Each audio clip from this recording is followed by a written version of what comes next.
இந்த நேரத்துல ஒரு டெலிவரி மேன் திடீரென்று ஜிஷியுவை கண்டுபிடித்தான்.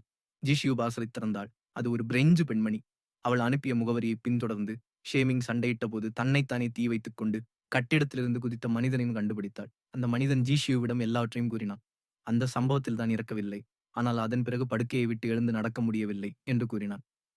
ஷேமிங் சிறையிலிருந்து வெளியே வந்த பிறகு அடிக்கடி தன்னை சந்தித்தார். இதன் காரணமாக அவர்களும் நல்ல நண்பர்களாக மாறினர். பின்னர் ஜிஷியு ஒரு களிமண் கடையை திறந்தாள். தனது கைகளில் உள்ள களிமண் மூலம் ஷேமிங்கின் முகத்தை மீண்டும் உருவாக்க விரும்பினாள். ஆனால் அவளால் கண்களை மூடி ஒரு முறை மட்டுமே பார்த்த முகத்தை நினைவுபடுத்திக் கொள்ள முடிந்தாலும் அவளால் இன்னும் அவரது உருவத்தை வரைய முடியவில்லை. ஷேமிங் ஜிஷியுவின் வாழ்நாள் முழுவதும் அவளது முதல் துணையாக இருந்தார். அவளது இதயம் வேறு யாரையும் ஈர்க்கவில்லை. சிறந்த ஆண்கள் அவளை துரத்தினாலும் அவளது மனம் அமைதியாக இருந்தது, அசையவில்லை. ஷேமிங் ஒருபோதும் தோன்றவில்லை என்றாள். அவள் வாழ்நாள் முழுவதும் திருமணம் செய்து கொள்ள மாட்டாள். ஓய்வு நேரத்திலே ஜிஷியு மருத்துவமனைக்கு வந்து தன்னார்வத் தொண்டு செய்வாள். ஒருவேளை விதியின் திட்டமிட்ட ஏற்பாடு போல ஒரு நாள் அவள் வழக்கம் போல் ஒரு முதியவருக்கு மசாஜ் செய்து கொண்டிருந்த போது ஒரு பழக்கமான குரல் அவளை ஈர்த்தது. அது அடுத்த படுக்கையில் இருந்த ஷேமிங்.